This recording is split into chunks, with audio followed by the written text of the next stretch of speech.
yang bergabung di acara ini. Allah karuniakan kesehatan, keberkahan, dan apa yang kita lakukan kebaikan jadi amal soleh buat kita dan keluarga kita. Amin ya Allah ya Rabbal Alamin. Alhamdulillah Rabbil Alamin. Kita akan berdiskusi dengan Pak Budiman Firdaus. Insya Allah beliau jamaah Darut Tauhid yang Masya Allah menerapkan hal-hal apa saja yang dilakukan di Darut Tauhid. Namun sebelum itu barusan saya lihat AA sudah masuk ya. Assalamualaikum warahmatullahi wabarakatuh. AA masih di mute, A. Pak Faruk mau izin? Iya, alhamdulillah. Silakan, A. Iya, terima kasih. Ini membuka sedikit saja. Iya, siap, A. Silakan. Alhamdulillah. Assalamualaikum warahmatullahi wabarakatuh. Waalaikumsalam warahmatullahi wabarakatuh. Alhamdulillah posisi A sekarang di di Serua ya. Di Serua bersama para santri. Biasa ini belakangnya seperti ini. Terima kasih. Ini ada siapa jamaah ini? Pak Budiman Firdaus, A. Budiman Firdaus. Alhamdulillahirabbil alamin. Izin menyapa dulu sebentar ya. Siap, A. Alhamdulillah, alhamdulillahirabbil alamin. Allahumma shalli ala sayyidina Muhammad wa ala alihi wa ashabihi ajma'in. Apa kabar santri sekalian? Alhamdulillah baik. Alhamdulillah. Terima kasih. Jadi memang di dalam pendidikan itu ada 4 kunci. Yang pertama adalah keteladanan. Pokoknya siapapun yang ingin melakukan perubahan, kunci pertamanya selalu kata-kata kuncinya adalah saya memberikan keteladanan apa. Ingin keluarga berubah, saya memberi keteladanan apa. Ingin ngajar, saya memberi keteladanan apa. Dilihat dari atas sampai ke bawah, dari kopiah, rambut, kerudung, dan baju, celana, semua pikirkan. Kemudian cara bicara, gerak-gerik, pendek kata, apa yang ingin terjadi perubahan pada santri atau anak didik harus diupayakan ada pada diri kita. Kegagalan pertama di dalam mengajar adalah diri kita tidak jadi contoh. Ini perlu semangat dan kedisiplinan. Jadi selalu dikatakan pada diri saya memberikan keteladanan apa, saya ngasih contoh apa. Saya ingin santri jujur, apakah saya jujur atau tidak? Ingin santri jaga pandangan, apakah saya jaga pandangan atau tidak? Ingin santri disiplin, apakah saya disiplin atau tidak? Selalu perkataan itu saya memberikan contoh apa. 2. Yang kedua, diklatna menggunakan hati. Diklatna, ada apa itu? Diklatna pendidikan supaya paham, pelatihan supaya bisa, dan pembinaan supaya istiqomah. Tapi harus pakai hati, karena hati hanya bisa disentuh oleh hati. Hati yang bagaimana? Hati yang ikhlas dan penuh kasih sayang. Jadi kegagalan seorang pemimpin adalah biasanya kurang sabar di dalam mendidik supaya paham, kurang sabar di dalam melatih supaya bisa, kurang sabar di dalam membina.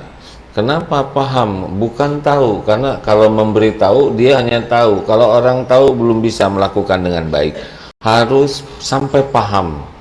Orang yang paham bisa menjelaskan kembali, ya. Jadi kalau dia bisa menjelaskan kembali dengan baik, insya Allah paham. Tapi kalau mendengar, seperti sekarang ya, ini ada yang mendengar dan ada yang mendengarkan, ada yang mencatat dan ada yang tidak mencatat. Nanti kita coba tes mana yang paling bisa menjelaskan, biasanya yang paham. Nah, dari paham ke bisa itu perlu waktu lagi karena perlu latihan. Nah, semakin terlatih dia semakin bagus. Nanti dalam hidup ini akan ada turun naik. Nah, itu pembinaan yang membuat orang konsisten. Tapi gagalnya pendidikan, pelatihan, pembinaan ini kalau kurang ikhlas dan kurang kasih sayang. Makanya Rasulullah SAW itu orang yang paling ikhlas dan paling penuh kasih sayang di dalam memberikan pemahaman, di dalam melatih, dan di dalam membina sehingga sahabatnya konsisten. Yang ketiga, pembentukan pribadi seseorang itu sesudah keteladanan, diklatna, ikhlas, dan penuh kasih sayang. Yang ketiga adalah sistem yang kondusif. Jadi harus ada aturan. Ini santri bangun jam berapa tadi, Dek? Jam 3. Ya, mau tidak mau bangun karena sistemnya begitu. Senin Kemis saum. Kemudian pagi di masjid, waktu sholat di masjid, baca Quran berapa banyak. Karena sistemnya berusaha ditegakkan dengan adil dan konsisten, maka cepat perubahannya. Yang masuk ke akabri, sistemnya beda lagi, badannya juga beda. Karena sistemnya membentuk fisiknya, mentalnya. Yang masuk ke gontor, beda lagi, ya. Keluar dari gontor sudah fasih berbahasa Arab, fasih berbahasa Inggris, di samping ilmu-ilmu lain. Kenapa? Karena sistemnya. Makanya salah memilih lingkungan, salah memilih masa depan. Lingkungan yang kondusif ini luar biasa pentingnya, ya. Makanya kalau kita ingin santai-santai, cari lingkungan yang santai, nanti yang satu terlatih, waktunya sama, hasilnya beda.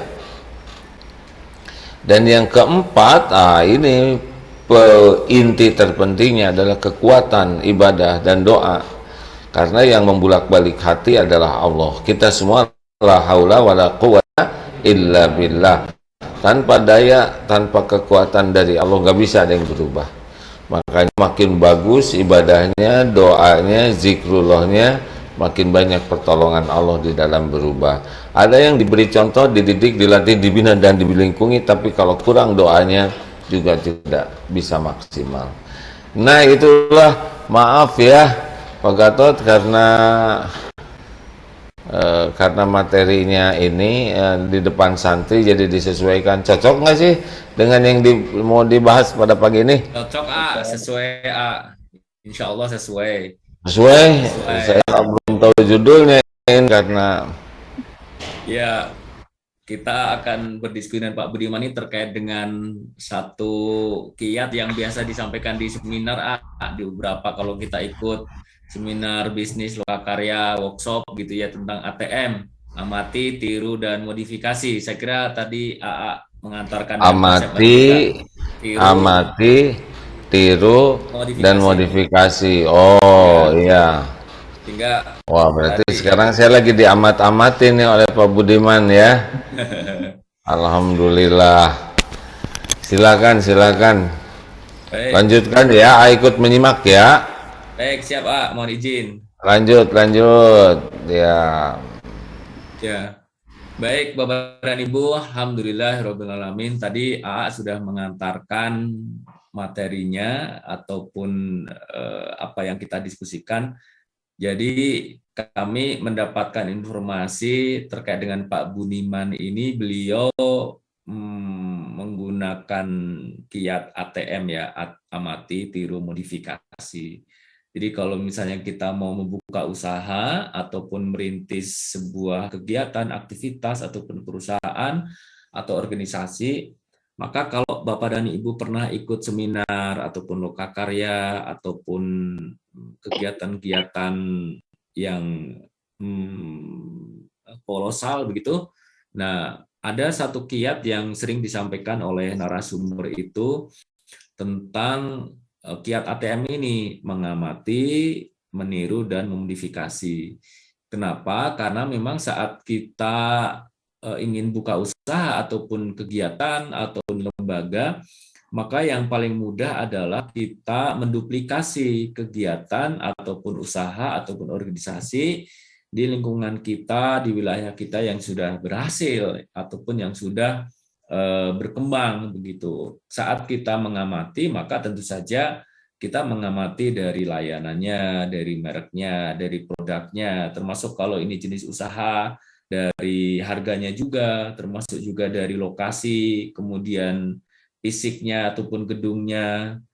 Nah, setelah kita mengamati, maka ada kiat yang kedua, yaitu meniru. Tentu saja kita meniru kebaikannya, meniru kualitasnya, meniru layanannya yang baik, ataupun meniru konsep-konsepnya terkait dengan visi misi, tujuan dan lain sebagainya. Nah, setelah kita mencoba membuat konsep untuk menduplikasi atau meniru ini, yang tidak kalah pentingnya adalah kita memodifikasi. Memodifikasi ini bisa dari sisi ukuran produk, barang, ataupun merek, ataupun kemasan, ataupun harga, ataupun layanan. Dan salah satu kunci memodifikasi ini adalah kita harus memikirkan perbedaannya, diferensiasinya dengan produk ataupun jasa yang kita amati. Karena kalau misalnya sama, ya kita tidak memiliki keunggulan dan tidak memiliki kelebihannya. Namun kalau kita modifikasi, maka insya Allah sesuai dengan apa yang kita berikan, apa yang kita lakukan, itu insya Allah akan menjadi sesuatu yang berbeda dan manfaatnya bisa dirasakan oleh konsumen, kalaupun itu usaha ataupun masyarakat dan umat, insya Allah. Nah, Assalamualaikum warahmatullahi wabarakatuh, Pak Budiman. Waalaikumsalam warahmatullahi wabarakatuh, Ustaz. Alhamdulillah, akhirnya bisa bersilaturahmi. Walaupun belum sempat ke Sukabumi, belum sempat silaturahmi langsung, namun saya sudah banyak mendapatkan informasi terkait dengan Pak Budiman ini. Nah, awal mulanya bagaimana Pak bisa menerapkan ataupun mengelola ini perusahaan atau apa, silakan nanti dikenalkan ya. Silakan Pak. Baik, terima kasih Ustadz. Bismillahirrahmanirrahim. Assalamualaikum warahmatullahi wabarakatuh. Waalaikumsalam warahmatullahi wabarakatuh. Wassalatu wassalamu ala Rasulillah wa ala alihi wa sahbihi wa mawalah. Segala puji hanyalah milik Allah, salawat dan salam juga semoga selalu tercurah kepada junjungan kita semua, Nabi Muhammad SAW. Terima kasih AA, terima kasih Pak Gatot yang telah berkenan mengajak kami bergabung di acara ini, ibu-ibu, bapak-bapak yang dirahmati oleh Allah Subhanahu wa taala. Mudah-mudahan pertemuan kita di pagi hari yang mulia ini memberikan kebaikan, manfaat dan keberkahan tentunya. Ustadz, sebelum masuk ke pembahasan inti, saya ingin menyampaikan sesuatu yang sering disampaikan oleh AA. Ini sepertinya sangat mendasar. Yang pertama, apapun yang terjadi pada diri kita, apapun yang Allah berikan kepada kita, itu adalah takdir yang Allah berikan kepada kita. Tentu setelah melalui proses ikhtiar yang semaksimal mungkin. Yang kedua, tentu takdir yang telah Allah tetapkan kepada kita, kepada saya terutama, itu adalah amanah dan ujian dari Allah sebagai lahan untuk beribadah atau memaksimalkan ibadah saya kepada Allah Subhanahu wa taala. Seperti halnya tadi kalau ditanya sama Ustadz Gatot, awal mula berdagang bagaimana? Sebenarnya saya tidak pernah bercita-cita jadi pedagang, Ustadz. Masya Allah. Berdagang ini adalah tuntutan kebutuhan ketika nikah.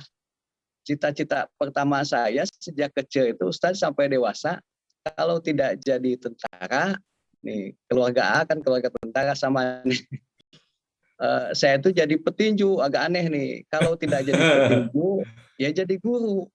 Saya berusaha pada saat itu semaksimal mungkin untuk mewujudkan cita-cita tersebut. Tapi qadarullah, Allah mentakdirkan saya menjadi pedagang. Sempat ragu Ustadz, ketika pertama saya menggeluti ataupun serius berdagang, sempat ragu. Apakah ini jalan terbaik untuk hidup saya, keluarga saya, istri saya, dan halalkah, baikkah, dan sebagainya, itu membuat saya menjadi galau sebenarnya di awal. Cuman ketika berdialog dengan salah satu guru, beliau menguatkan, dan itu sangat berbekas sampai detik ini Ustadz. Dan itu menjadi spirit bagi saya untuk berusaha melakukan yang terbaik dalam amanah ini. Pertama, kata beliau, tidak usah malu, tidak usah khawatir. Rasulullah Shallallahu Alaihi Wasallam pun beserta para sahabat itu berdagang katanya. Jadi dagang itu bisa dikatakan sunnah katanya. Masya Allah, pada saat itu saya langsung semangat Ustadz. Nah yang kedua, saya kan ada ragu, ini baik gak? Ini bisa membuat saya, punten dulu pikirannya tanda kutip, kaya gak? Kata guru saya, 9 dari pintu rezeki itu, dari 10, itu adanya di perdagangan. Masya Allah itu tambah kuat. Nah, sampai sekarang yang membuat saya membuat sebuah SOP yang berusaha mendekatkan diri kepada syariah, itu beliau menyampaikan satu hadis yang sahih, kata beliau, bahwa pedagang yang jujur dan amanah akan Allah kumpulkan bersama para nabi, para siddiqin, dan para suhada nanti di yaumil akhir. Masya Allah, pada saat itu saya benar-benar semangat Ustadz. Jadi titik balik usaha saya pada saat mendengarkan ataupun mendapatkan nasihat dari guru saya tersebut. Nah, permasalahannya Ustadz, ketika dalam praktek perdagangannya, berdagang yang jujur dan amanah itu tidak mudah ternyata. Apalagi ketika kita visi besarnya mendapatkan Allah, janji Allah gitu, dikumpulkan bersama orang-orang yang soleh, para sidikin dan para suhada. Itu benar-benar tidak mudah Ustadz. Yang pertama jujur. Tentu jujur ini jauh lebih mudah kalau dalam perdagangan jujur. Mungkin jujur ini tidak berbohong, mungkin kurang lebih seperti itu. Kita menjual barang sesuai apa adanya, tidak mengurangi timbangan, takaran, berusaha memberikan yang terbaik, yang baik dikatakan baik, yang buruk kita tidak berikan kepada konsumen, itu lebih mudah. Tapi yang kedua, amanah ini menurut saya jauh lebih berat Ustadz. Sebab amanah mencakup secara keseluruhan kalau dalam pandangan kami. Yang pertama, amanahkah kami dalam pengadaan ataupun dari mana harta ini didapat untuk dijadikan modal berdagang. Itu pertama. Yang kedua, benarkah kita sudah amanah dalam pengelolaannya dari masalah teknis sampai ke masalah barang. Yang ketiga, ini yang tidak kalah susah Ustadz, masalah pengalokasian. Ini yang kadang-kadang bikin kami takut. Kadang kami itu suatu saat, suatu waktu ingin besar, tapi kadang-kadang ini kita takut salah nih mengalokasikannya, takut tidak amanah. Jadi kalau hasil uangnya dialokasikan tidak amanah, saya juga punya rasa takut dengan istri, terancam oleh tentu oleh sang kholik gitu, oleh Allah Subhanahu Wa Taala karena tidak amanah. Nah yang keempat, yang terakhir ini yang menjadi karakter kami mungkin Ustadz, amanah dalam mengelola SDM juga. Sebab saya pernah mendengar salah satu hadis Rasulullah SAW pernah mengatakan, ketika kalian punya yang membantu ataupun pembantu, maka perlakukanlah sebagaimana engkau terhadap saudaramu. Nah ini jauh lebih susah Ustadz, karena bagi kami mereka bukan hanya saudara, mereka adalah insya Allah dan keinginannya pemberi wasilah nanti, pemberi syafaat kebaikan, bukan saja saudara di dunia, tapi insya Allah mudah-mudahan menjadi saudara di akhirat yang saling memberikan wasilah kebaikan. Seperti itu Ustadz. Jadi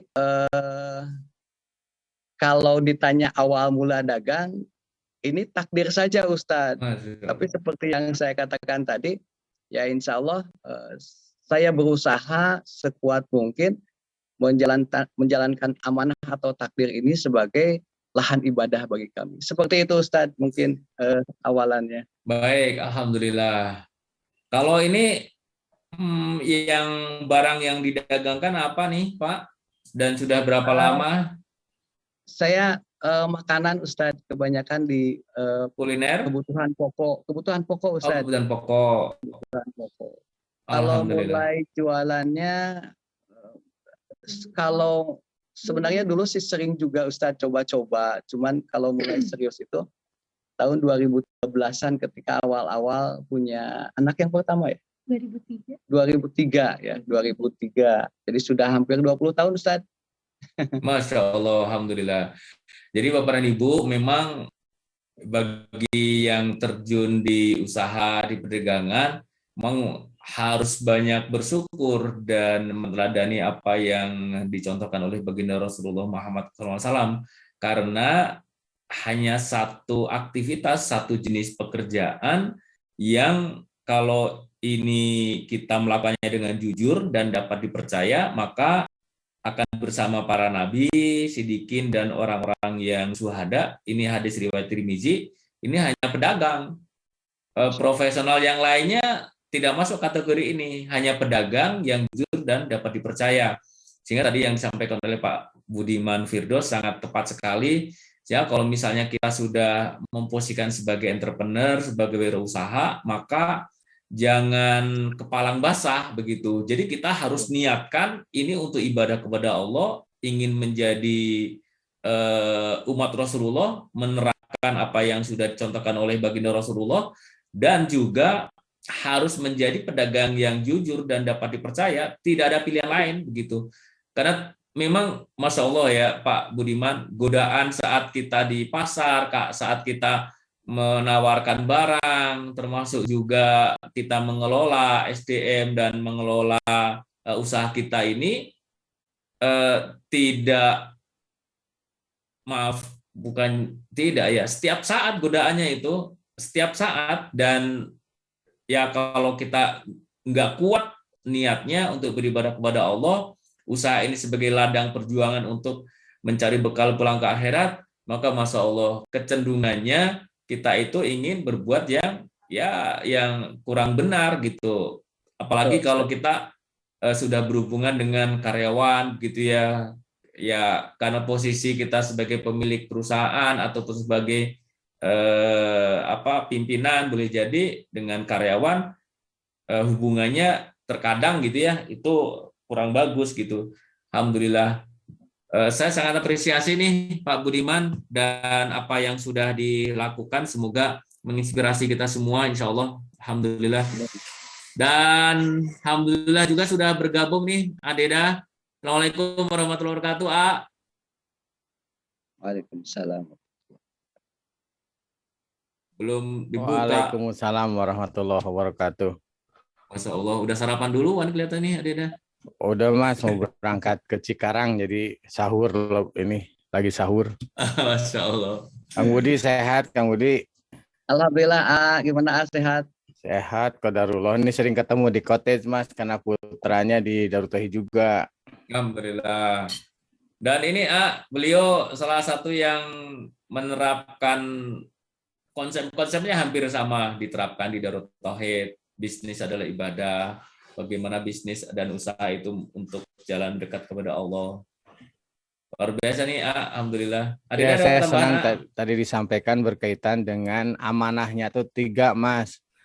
Amanah berkaitan dengan input, amanah berkaitan dengan proses, dan amanah berkaitan dengan output. Karena kafah, jadi pelaksananya mudah-mudahan ini mendatangkan pertolongan Allah. Amin. Kalau dilihat dari ATM, amati tiru modifikasi, karena kita bicara juga niru Mas. Iya, betul. Tapi kalau bicara nggak dimodifikasi ya. Alhamdulillah. Kemudian robot yang canggih kan yang meniru perilaku kita. Jadi jangan segan teman-teman Bapak Ibu yang baik untuk meniru teh.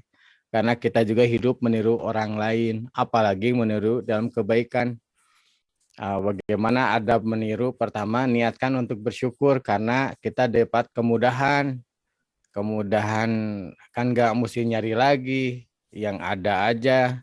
Ini karunia Allah. Yang kedua, rasa berterima kasih. Jangan lupa kepada siapapun yang menjadi jalan kemudahan yang kita tiru. Jadi ini karena karunia Allah. Yang ketiga, jangan lupa juga niat untuk berbagi pahala, karena meniru barang siapa menunjukkan ke arah kebaikan dapat pahala sebagaimana pahala orang berbuat baik, Mas.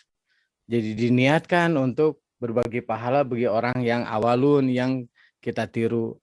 Dan yang keempat, jangan lupa untuk berdoa, terus mendoakan orang yang kita tiru, karena jalan kemudahan bagi kita. Hakikatnya Allah yang nolong kita. Nah, itu saja. Saya mau lanjutkan sarapan lagi, Mas. Ini sarapannya panjang. Silakan ikut berbahagia. Waduh, nah itu Mas, itu yang sangat tunggu sekali, berbahagia, orang yang bahagia.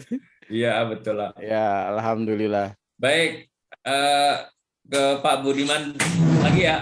Ini lagi kecilnya namanya Budi Boy, Mas. Karena Superman juga lagi kecilnya Superboy. Baik.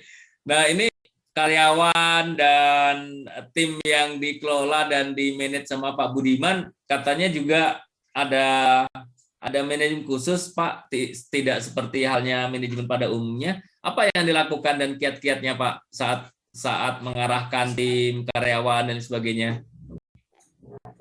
Ya, baik Ustadz. Eh, Memang karena kita tadi dasar pemikirannya mereka semua adalah amanah Ustadz, bukan sekedar karyawan ataupun hanya bekerja memberikan tenaga untuk kita, tapi adalah lebih ke amanah Ustadz. Jadi mereka itu kami anggap sebagai aset terpenting nih dalam perusahaan kita.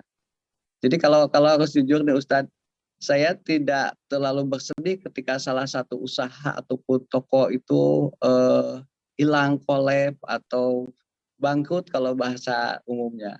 Saya dengan istri lebih sedih ketika ditinggalkan oleh salah satu dari mereka. Misalkan mereka nikah, Ustadz. Nah kami bisa nikah kan harus resign kalau akhwat, kalau perempuan di sini itu aturannya, karena mereka harus fokus di keluarga. Nah kami sangat kehilangan sampai tidak bisa tidur itu Ustadz. Ini mereka hampir semua kayaknya menyaksikan Zoom ini Ustadz. Sambil curhat juga. Jadi bagi kami mereka adalah yang terpenting dalam kehidupan kami ketika menjalankan usaha ini. Sehingga tadi karena kami ingin mendapatkan keuntungan yang lebih besar dari Allah Subhanahu wa taala, ingin mendapatkan wasilah, ingin mendapatkan syafaat dari mereka, syafaat kebaikannya, maka kami itu standar kinerjanya agak berbeda Ustadz. Kalau di tempat umum mungkin standar kinerja atau prestasinya itu cuma kinerja. Kalau di kami malah berbeda. Yang utama itu adalah ibadah Ustadz. Jadi mereka berprestasi bekerja di sini kalau ibadahnya bagus.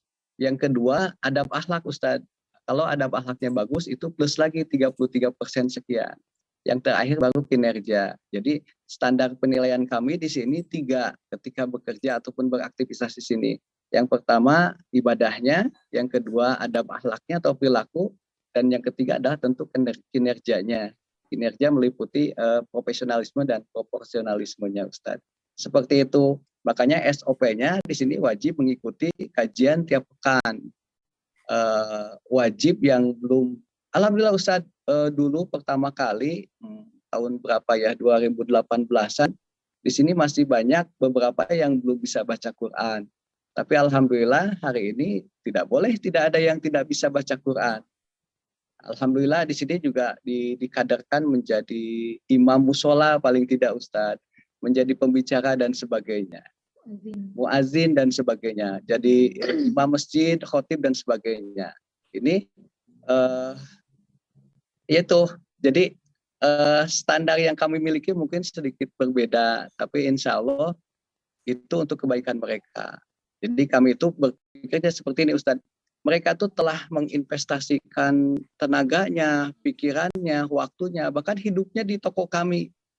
Nah, jangan sampai mereka jadi orang yang merugi dan kami menjadi orang yang zolim ketika mereka berada di kami, di tempat kami, dan nanti keluar dari kami, mereka tidak membawa apa-apa, tidak mendapatkan apa-apa. Kami tentu sangat bersedih. Sehingga tadi kembali ke SOP, kami akan bahagia kalau teman-teman itu keluar dari sini atau setelah di sini itu menjadi jauh lebih baik dari sebelumnya. Tentu itu untuk kehidupan mereka. Seperti itu, Ustaz. Masya Allah, Masya Allah. Jadi spiritual manajemen sudah dijalankan ya, dan sangat senang sekali nih ya Adeda yang mendengarnya. Dan di Darut Tauhid juga berupaya mengamalkan apa yang tadi disampaikan, walaupun Masya Allah memang perlu perjuangan ya, perlu perjuangan, kesabaran, perlu ketelatenan, dan ya ketekunan, karena menggabungkan keyakinan kepada Allah agar senantiasa menggantungkan kepada Allah, dan juga agar kinerjanya baik, itu saya tahu bukan perkara yang mudah. Apalagi tadi Pak Budiman menyampaikan aset terpenting adalah SDM, tim, karyawan. Nah, ini boleh jadi kita tidak terbiasa nih mendengar kata-kata ini. Bahkan boleh jadi saat kita belajar bisnis, belajar mengelola perusahaan di seminar, di lokakarya, ataupun di bangku kuliah, karyawan ataupun people itu atau tim itu menjadi salah satu modal ya. Kita letakkan biasanya kalau di konsep-konsep teori itu sebagai modal begitu. Tapi kalau ini menjadi aset terpenting, menjadi sesuatu hal yang justru kita ajak bersama-sama untuk mencari keridhaan Allah, ya saya kira ini sesuatu yang sangat baik, sangat bagus, luar biasa. Sehingga kita bisa membuat hal ini juga di perusahaan dan di usaha kita. Alhamdulillah. Adeda ada tanggapan, Nak? Ya, ini terinspirasi sekali, Mas. Aset terbaik adalah SDM. Masya Allah. Dan ini menjadi bagian keluarga, ini pun menjadi bagian penting, Mas. Tadi Kang Budiman sedih pada saat ada yang meninggalkan karena nikah, karena Masya Allah, ini hal yang sangat menarik. Mudah-mudahan jadi jalan pertolongan Allah juga bagi kita semua nih, Bapak Ibu. Silakan Mas. Baik, silakan Teh Bapak Ica, dan sehat Ibu. Teh Ica. Alhamdulillah. Baik, Ustaz. Salam dari TBSI. Karena ini saya takut disangka saya aja nih yang dagang, padahal sesungguhnya ada yang lebih hebat dari saya, orang di belakang saya. Ustadz, Pak Gatot. Iya. Oh, ya, maksudnya Teh yang sering dibonceng Mas di belakang Teh Mas gitu, Mas. Boncengan. Silakan Bu Ica ya, menyampaikan pengalamannya ataupun yang dialami selama ini. Ya, Bismillahirrahmanirrahim. Terima kasih Adeda, Pak Gatot. Waalaikumsalam. Tadi salam kembali untuk Teh Betty. Ya, tadi seperti sudah disampaikan oleh Pak Budi bahwa kita ini berjualan, berdagang itu takdir dari Allah, dan kalau kita gunakan istilah kecemplung gitu, setelah kecemplung itu kita berusaha untuk berenang dan menyelamatkan diri gitu supaya tidak tenggelam seperti itu, dan berenangnya itu menuju ke arah yang baik gitu. Karena kalau tadi disampaikan ini adalah amanah, ini sama sekali bukan sesuatu yang kita rencanakan, kita inginkan. Jadi amanah itu, konsepnya itu kan amanah itu diberikan bukan karena kita hebat, bukan karena kita cerdas, bukan karena kita mampu, ya memang Allah saja sudah atur ini sebagai skenario dalam kehidupan kita. Nah, walaupun banyak orang yang menghalangi, walaupun kita menghindar, ngumpet gitu, tapi kalau memang Allah sudah takdirkan amanah itu jatuh kepada kita, maka Allah akan berikan. Maka kita sikapi itu dengan ikhtiar yang terbaik gitu, karena kita menganggap bahwa amanah ini seperti teguran kepada kita dari Allah di saat kita merasa tidak mampu. Karena saya sering dengan Pak Budi itu ketika usaha kita semakin berkembang, kita tuh dalam obrolan malam itu, apakah kita sanggup, apakah kita mampu, sering sekali berada dalam fase seperti itu. Tapi amanah itu ketika semakin besar, semakin kita merasa ditegur gitu. Apakah kita sanggup, atau kita takutnya ini juga, nauzubillah, sebagai istiraj gitu ya. Jadi kita akhirnya berpikir saat Allah saja percaya kepada kita bahwa kita mampu gitu, maka kita buktikan gitu. Nah, salah satu amanah yang Allah berikan kepada kita ini kan usaha di mana di dalamnya ada uang yang dihasilkan gitu ya, dan ada orang-orang, rekan-rekan yang bersama-sama dengan kita di dalam usaha tersebut gitu. Jadi sebetulnya Pak Gatot, kami tidak pernah sengaja membangun kultur usaha yang Islami, yang apa ya, yang tidak berencana juga, misalkan seperti Darut Tauhid gitu ya. Tapi ya biasa saja seperti pada orang-orang pada umumnya gitu, awalnya buka toko, ada barang, ada kasir yang melayani gitu ya, ada yang beberes, ada yang bungkus-bungkus dan sebagainya. Tapi tanpa kita sadari, seperti yang tadi disampaikan oleh Pak Agim di awal, ternyata teman-teman itu terbentuk perilakunya, karakternya sebagaimana kita berperilaku gitu. Ya, kasir-kasir juga tanpa kita minta, tiba-tiba hari keberapa mereka berpakaiannya itu semakin syar'i gitu. Padahal saya tidak pernah menyuruh gitu ya, pakaiannya yang syar'i gitu. Terus beberapa karakter ikhwan juga, cara mereka melayani pelanggan, cara mereka berkomunikasi itu mereka sepertinya meniru bagaimana Pak Budi berperilaku seperti itu. Nah, itu akhirnya menjadi teguran lagi untuk kita, teguran yang kedua. Oh, berarti jika kita ingin mereka baik, berarti kitanya harus baik gitu, seperti itu.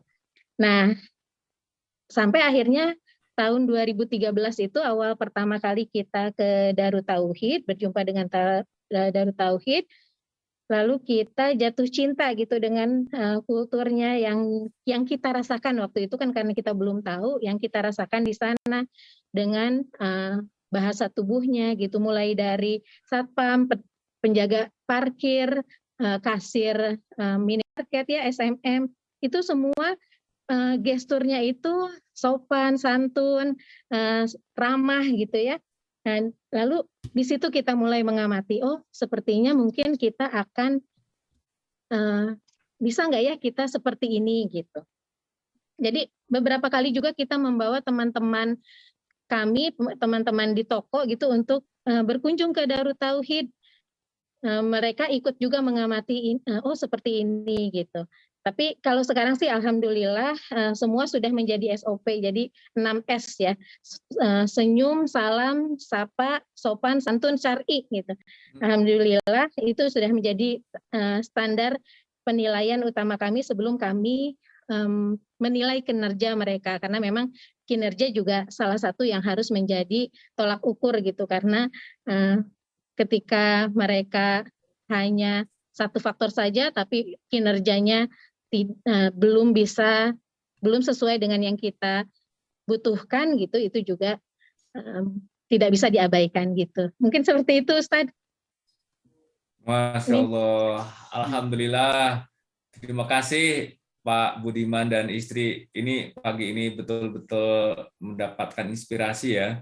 Dan kalau kita niatnya itu benar, ingin beribadah kepada Allah, yakin rezeki itu dari Allah, maka kalau kita memantaskan diri agar Allah menolong kita, maka insya Allah jalan rezeki itu tuh ada, insya Allah. Dan Pak Budi dan Bu Ica saya kira sudah membuktikan itu terkait dengan pertolongan Allah.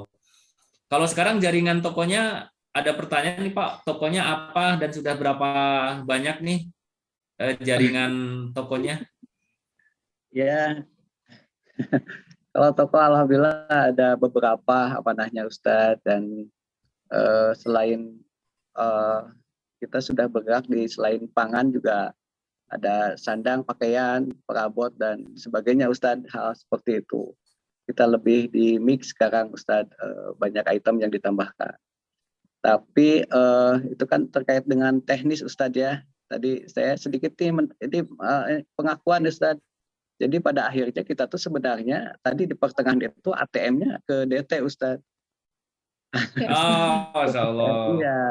Jadi dan saya ini pernah karena tadi kata Adeda berterima kasih ke AA, pernah saya sampaikan secara langsung ke AA dalam satu obrolan di Kapadokia kalau tidak salah.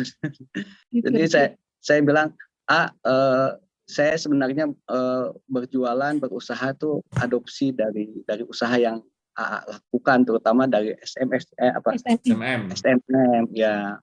Yang kedua, prinsip juga belajar dari AA.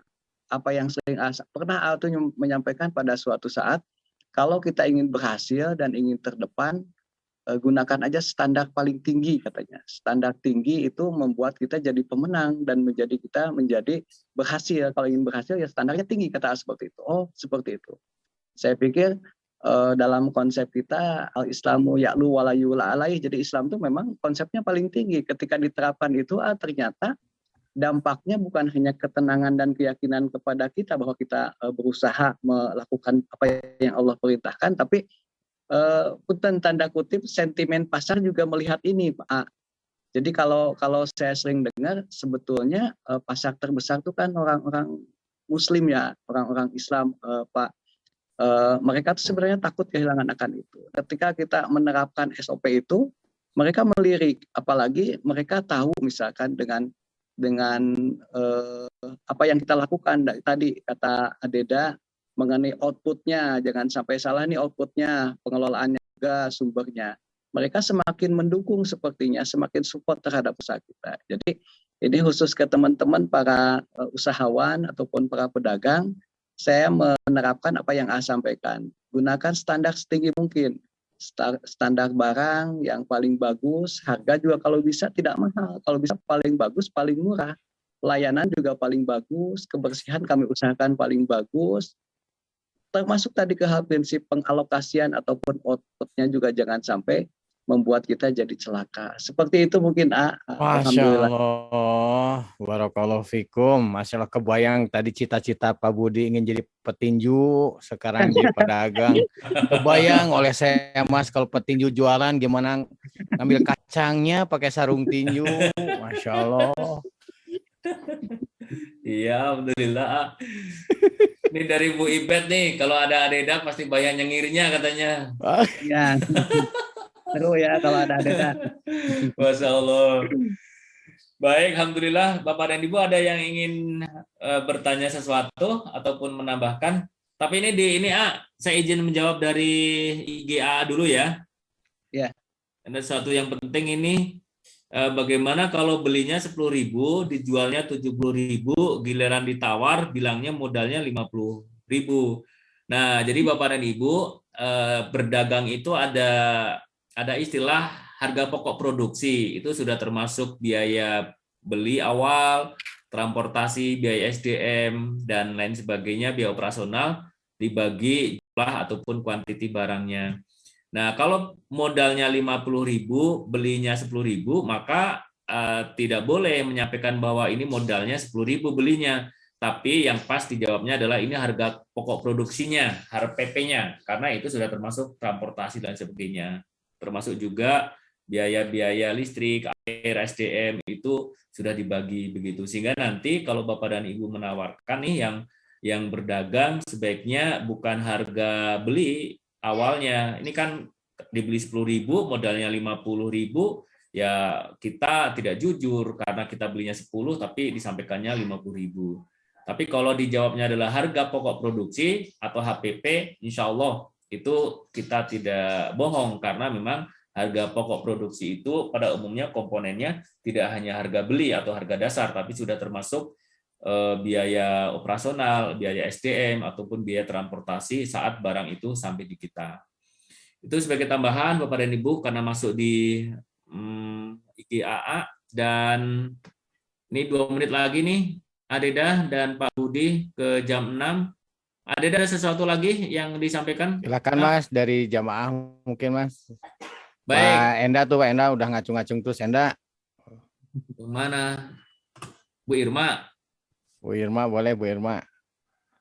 Bu Irma boleh Bu dibuka. Jadi pernah menyampaikan Mas, Rasulullah itu berdagang dengan pelayanan harga barang-barang terbaik, harga-harga yang terbaik, dan pelayanan yang terbaik. Karena setiap orang ingin mendapatkan 3 hal yang terbaik. Yang mudah-mudahan jadi jalan pertolongan Allah. Assalamualaikum warahmatullahi wabarakatuh. Agatot, Adeda. Baik, 1 menit ya Bu. Ya, izin bertanya Pak. Jadi betapa luar biasa penjelasan dari Pak Budi tadi ya.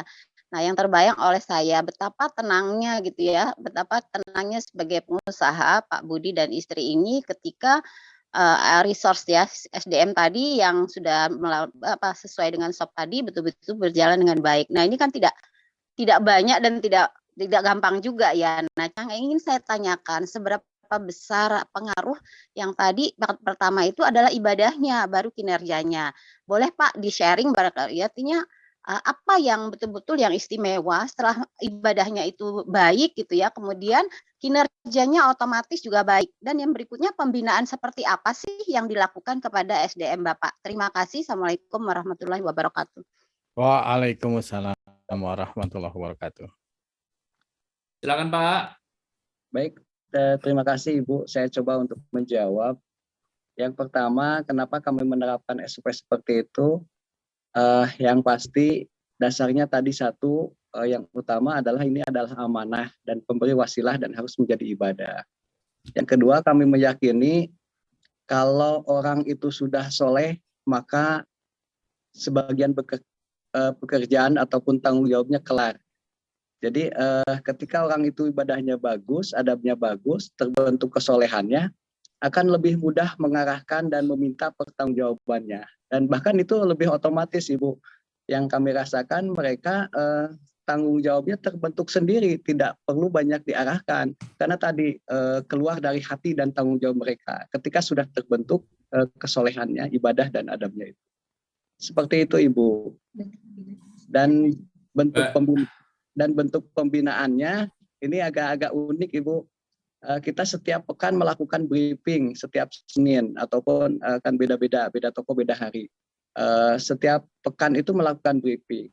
Dan dalam briefing itu 75% lebih yang kita bahas, yang kita sampaikan justru tidak masalah pekerjaan apalagi teknis. Justru lebih ke tadi ibadah dan adab akhlaknya.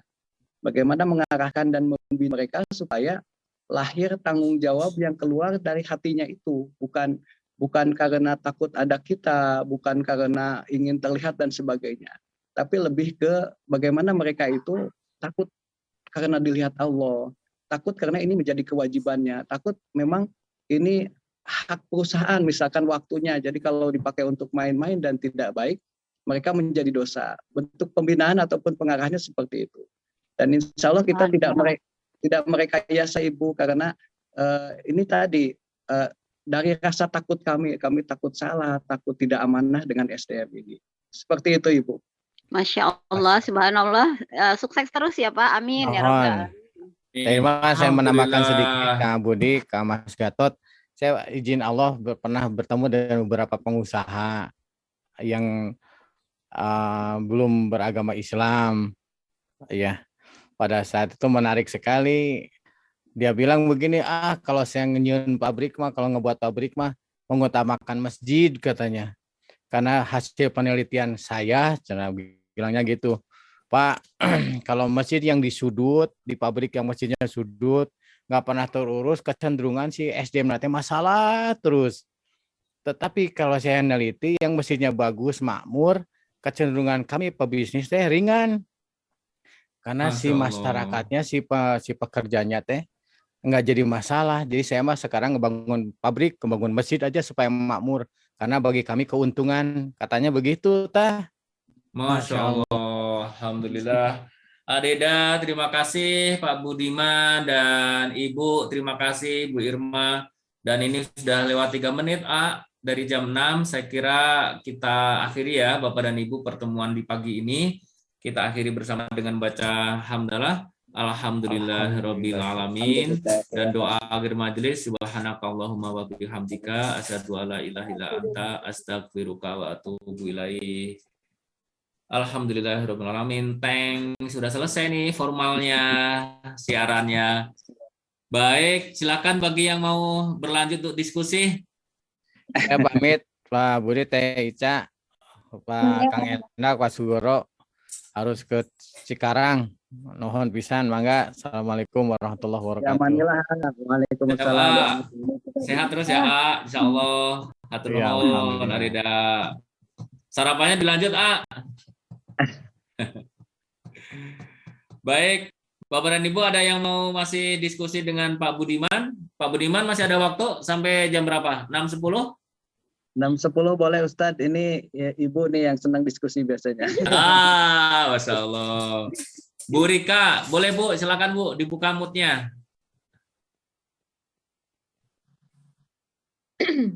Memungkinkan Bu Rika? Belum ya, belum bisa ya. Atau Bu Yuka, silakan bisa dibuka. Kita sampai 6.10. Baik. Ini ada pertanyaan nih, Pak. Halo. Insyaallah Pak Ruli. Insyaallah ada Pak Ruli nih. Mana? Pak Ruli. Masih di mute juga, Pak Ruli juga nggak bisa. Udah dibuka tuh. Masya Allah, terima kasih banyak inspirasi. Terima kasih Pak Gatot. Ini Pak Budi luar biasa sama Teh Ica nih. Masya Allah, pembelajaran banyak sekali. Alhamdulillah. Aduh, kerjasama dengan DT Peduli, kerjasama apa nih? Pak Ruli, kerjasama program apa? Donatur, mitra, dan pokoknya banyak peran deh pokoknya beliau. Makanya tadi kiat-kiatnya ini saya langsung kepikiran selama Pak Budi ngomong. kepikiran mau diadopsi nih sama DT Peduli, Sukabumi dan yang lain, dengan beberapa prinsip yang sama kan. Iya, Sama-sama betul. jaga amanah, sama-sama harus ya itu tadi yang poin-poin tadi, 4 poin itu amanah. Luar biasa. Makasih banyak Pak Budi, nanti ngasih sesi juga ya. Ngasih Iya. masuk ke ini ya. Saya kira ini Pak. Pak Budi sharing pengalaman Pak Budi dan Teh Ica ini bisa dibawa roadshow ke program pemberdayaan ekonomi di cabang-cabang DT Peduli, karena ini tidak banyak yang bisa menerapkan konsep perpaduan manajemen spiritual dengan manajemen bisnis ini.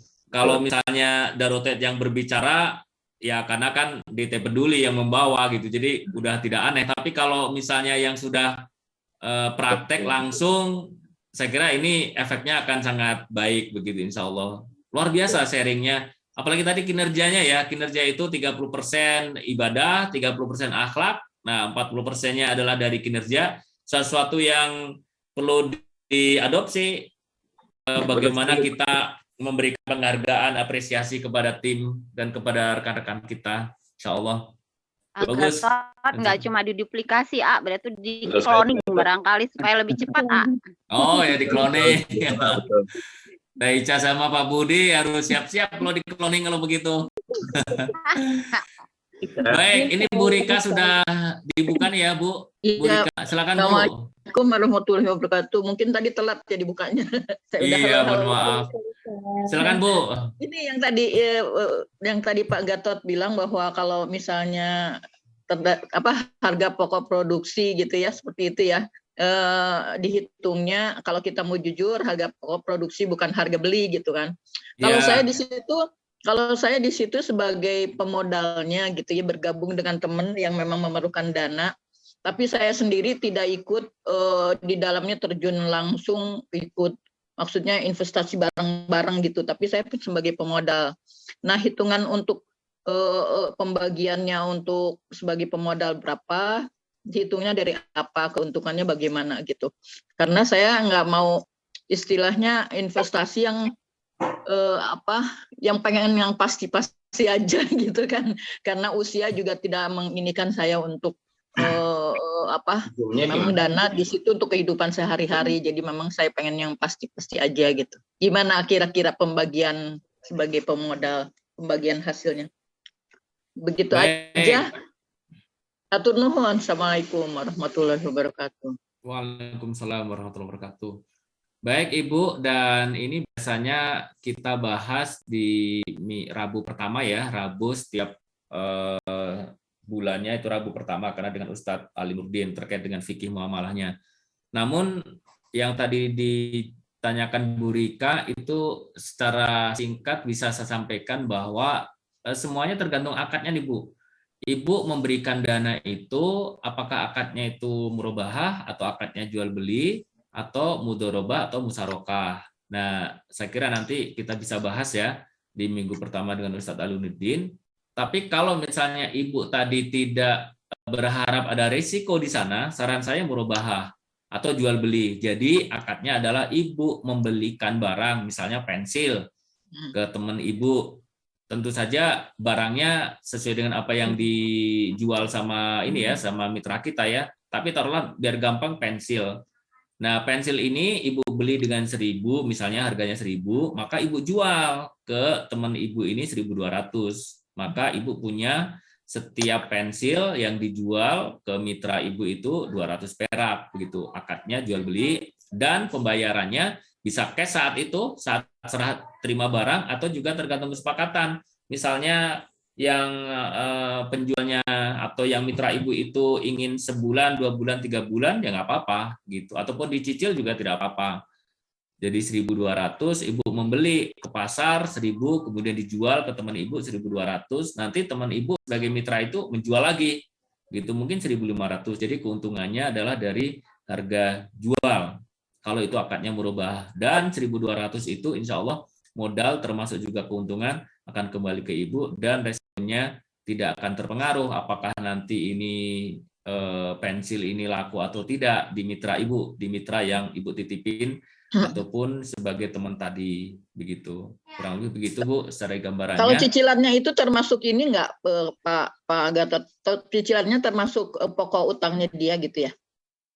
Ada pilihan Bu, kalau misalnya mau di pokok cicilan jadi 1.200 dibagi 3 misalnya ya, jadi 400 itu bisa memungkinkan, atau 200 dibayar duluan, yang 1.000 juga nanti dibelakangkan bisa. Jadi itu tergantung kesepakatan, tapi 1.200 itu tidak ada berubah, nggak boleh berubah. Kalau misalnya janji bulan depan nih saya bayar 1.200, tapi ternyata meleset nih jadi 2 bulan. Nah, Ibu bilang, wah ini kan meleset sebulan nih, jangan 1.200 dong, jadi 1.250. Nah, yang 50 peraknya jadi riba, nggak boleh. Karena saat itu 1 bulan 1.200 itu jatuh tempo, dia kan nggak ada akad lagi gitu. Harus tetap 1.200, termasuk sampai berapa lama juga itu nggak ada perubahan. Misalnya sampai setahun, 2 tahun, atau 3 tahun. Kenapa? Karena akadnya jual beli. Dari 1.000, Ibu jualnya 1.200 gitu. 1.200 itu tidak boleh ada perubahan walaupun sudah jatuh tempo dan sebagainya. Begitu ya, Bu. Ya, terima kasih. Nanti setiap hari Rabu minggu ya. pertama ya, Rabu minggu pertama kita akan bahas tentang fikih muamalahnya. Baik. Terima kasih. Ya, Bapak dan Ibu, mohon maaf ya, tidak semua pertanyaan dan di chat room-nya bisa kita bahas pagi ini. Dan Pak Budiman dan Teh Ica, terima kasih ya sudah bergabung inspirasi pagi ini. Dan alhamdulillah semoga usahanya berkembang, maju, sukses, dan tidak hanya sukses dunia akhirat ya, tapi bisa sukses sampai ya berkumpul di surga. Tidak hanya sebatas sukses memberikan lapangan kerja, membuka banyak toko, namun juga bagaimana bisa membawa karyawan, tim ini bisa selamat di akhirat nanti berkumpul di surga. Insya Allah itu yang kita harapkan dan menjadi tujuan kita. Alhamdulillah. Baik Bapak dan Ibu, saya mohon diri nih udah 6.12 dan semoga minggu depan kita bisa ketemu lagi bersilaturahmi kembali. Alhamdulillahirabbil alamin. Terima kasih kepada siapapun yang bergabung. Bu Ibet, Bu Mutia, Pak Suranto, terima kasih ya, Pak Koswara, Pak terima kasih, Bu Irma, Bu Rika, dan ya banyak ya dari ibu-ibu dan bapak-bapak yang bergabung nih, alhamdulillah. Pak Budi, terima kasih ya. Ya, sama-sama. Terima kasih banyak. Nuhun, Agato, Mas Adayana, Pak Budi. Terima kasih. Ya, sami. Sukses ya, sehat semuanya, insya Allah. Saya izin live ya. Assalamualaikum warahmatullahi wabarakatuh. Waalaikumsalam warahmatullahi wabarakatuh. Hatur nuhun Pak Gatot, Pak Budi, Kak Ica.